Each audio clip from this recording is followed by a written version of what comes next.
penghargaan Academy Award ke-94 Oscar kan ada banyak nominasi, dan itu adalah nominasi film dokumenter terbaik. Dan pembawa acaranya adalah Chris Rock, komedian. Yang Chris Rock lakukan sebagai komedian, of course, bikin joke. Temanya agak roasting. Nah, sasarannya adalah waktu itu di depan ada Will Smith, kemudian ada Jada Pinkett Smith, istrinya. Roastingnya adalah menyamakan Jada dan kepalanya pelontos itu mirip seperti Demi Moore di film G.I. Jane. Kalau di G.I. Jane itu kan Demi Moore memerankan karena tentara kan, mau dia dipelontoskan. Makanya dia bilang, saya nunggu kamu jadi G.I. Jane yang kedua. Supposed to be a joke. Will Smith masih sempat tersenyum. Tapi Jada nggak seperti itu.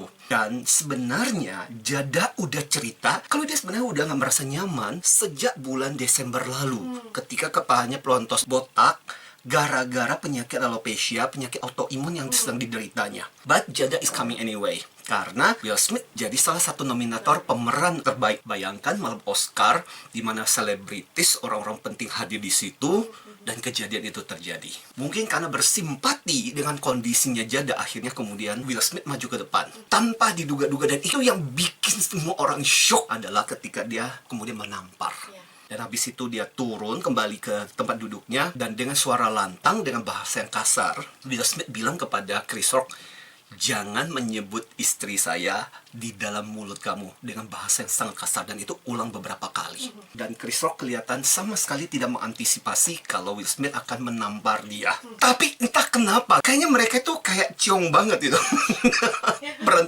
Jadi Chris Rock itu udah pernah nyindir tahun 2016 Oscar juga, Oscar So White, karena waktu itu rata-rata nominator itu kan orang-orang kulit putih. Jada termasuk salah satu yang kemudian memboikot acara itu. Terus disindirlah di acara itu. Jadi kayaknya memang dari dulu memang chemistry mereka nggak cocok gitu.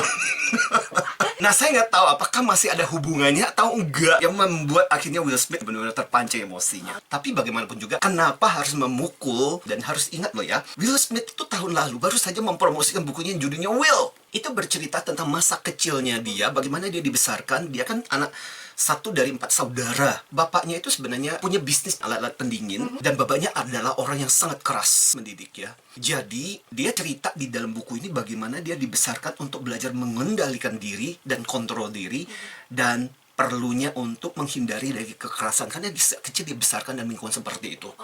Bayangkan, dia lagi mempromosikan buku itu tahun lalu, dan sekarang itu menjadi salah satu buku yang cukup ramai diperbincangan. Yet dia kehilangan emosinya dalam situasi itu, dan itu yang kemudian orang sayangkan. Tapi yang saya appreciate yang Will Smith lakukan yang tidak dilakukan oleh Chris Rock adalah Will Smith minta maaf. Dan kita tidak mendengar permintaan maaf dari Chris Rock sama sekali. Ya, at least Will Smith melakukan 2 kali. Satu, pada waktu ketika dia menerima penghargaan Oscar itu, dia minta maaf kepada panitia Oscar, para nomine, bahwa dia sudah merusak suasana. Artinya apa? Dia sendiri menyesal dengan apa yang dia lakukan, tapi tidak menyebut nama Chris Rock. Keesokan harinya dong, dan itu dalam bentuk surat, Will Smith minta maaf lagi. Dia menyebut secara spesifik nama Chris Rock di situ. Nah, cukup gentle untuk mengakui bahwa dia bikin salah. Dan disitulah dia bicara mengenai budaya kekerasan. Sebenarnya itu terkait dengan bukunya yang judulnya Will itu, karena memang bicara mengenai fenomena anti kekerasan sebenarnya. Tadinya kan ada banyak orang berpikir, wah ini settingan nih. Ini betul-betul sebuah kejadian yang tidak direncanakan sebelumnya. Jadi nah, ini pembelajaran bagus. Ini yang kita sebut dengan, kalau dalam istilah kecerdasan emosional, namanya pembajakan amigdala. Jadi benar-benar fokus pada kejadian itu. Kita udah nggak berpikir lagi secara nalar bahwa ini oke nggak sih? Masuk akal nggak sih? Perlu nggak saya merespon seperti itu? Udah nggak ada lagi. Yang ada adalah respon emosional. Tuhan Maha Baik memberikan kepada kita satu bagian otak namanya amigdala. Amigdala itu adalah respon ketika kita otomatis. Respon alarm ketika ada bahaya, ketika ada ancaman terjadi, sebelum otak kesadaran itu muncul. Karena kalau tunggu sampai otak kesadaran muncul, kita udah too late already. Iya dong. Lo pegang setrika panas. Kayaknya panas banget deh. Gitu.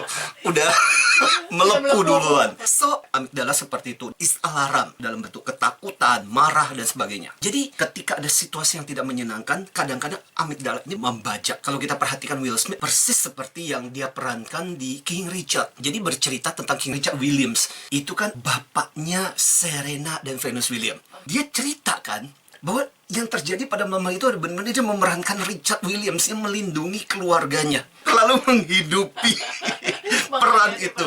Iya, kejadian Oscar itu sebenarnya jadi pengingat kita tentang toxic masculinity. Jadi ada semacam peradaban, ada semacam kebiasaan untuk bahwa man should be macho.